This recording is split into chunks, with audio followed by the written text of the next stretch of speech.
आप सभी को प्रणाम, नमस्कार। मैं हूं सूर्यकांत द्विवेदी।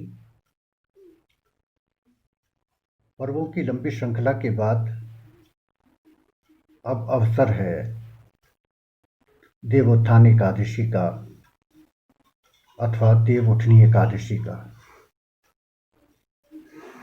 देवोत्थान एकादशी का सनातन धर्म परंपरा में बड़ा महत्व है। भगवान विष्णु जो जगत के पालनहार हैं, ये देवोत्थान एकादशी पर जागृत होते हैं। देवों का शयन काल समाप्त होता है और मांगलिक कार्यों का शुभारंभ होता है। 25 नवंबर को देवोत्थान एकादशी है। देवोत्थान एकादशी 25 नवंबर को 2:42 पर अपराह्न प्रारंभ होगी और 26 नवंबर को शाम 5:10 तक यह रहेगी। देवोत्थान एकादशी के दिन तुलसी विवाह की भी एक परंपरा है। बड़ी संख्या में लोग शालिग्राम और तुलसी जी का विवाह करते हैं।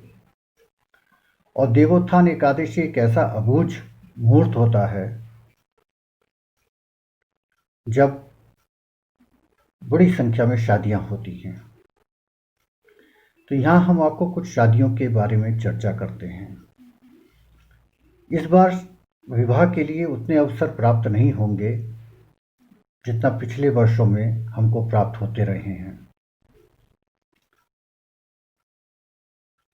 नवंबर के महीने में केवल 3 तारीख हमें मिल रही हैं, एक 25, 27 और 30 नवंबर।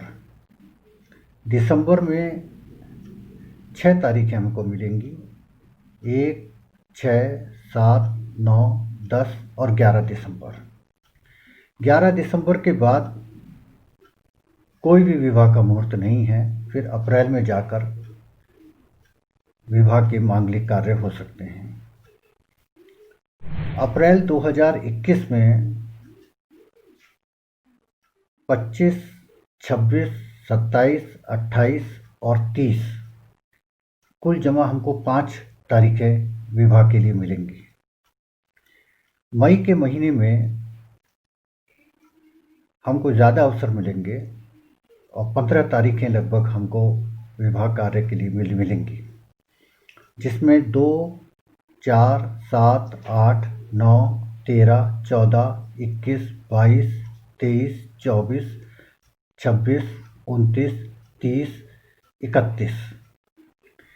जून के महीने में 12 तारीखें हमको मिलेंगी, 5, 6, 17, 18, 19, 20, 21, 22, 24, 26, 28 और 30।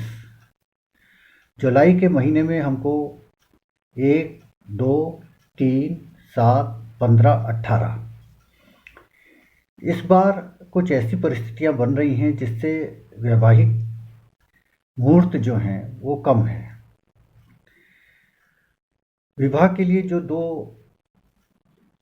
ग्रहों का संयोग आवश्यक होता है वो गुरु और शुक्र।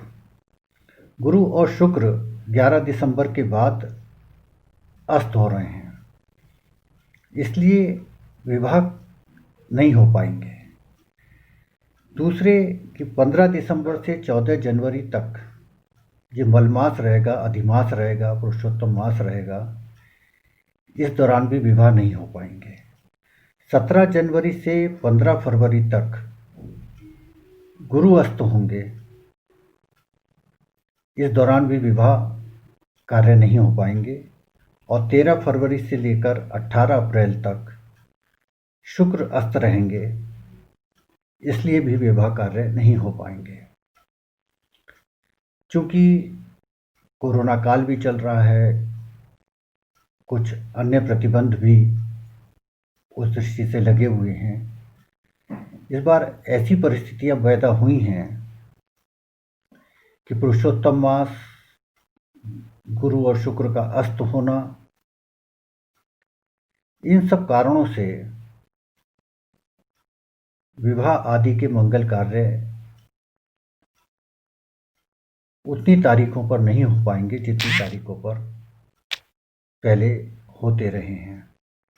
लेकिन चूंकि ये भगवान के जागृत होने का काल है, देवोत्थान एकादशी, इस दिन हमको अधिक अधिक दान करना चाहिए, स्नान करना चाहिए, भगवान विष्णु का ध्यान करना चाहिए, भगवान विष्णु जी के विष्णु सहस्त्र नाम का पाठ करना चाहिए, और जो भी आपको अवसर मिले तो ओम नमो भगवते वासुदेवाय का ये जाप करना चाहिए। आज हमने आपसे चर्चा वैवाहिक मुहूर्त की है। आपने सभी पर बहुत आनंद के साथ और सावधानीपूर्वक संपन्न किए हैं। देवोत्थान एकादशी आपके लिए शुभ हो। इन्हीं मंगल शुभकामनाओं के साथ नमस्कार, प्रणाम।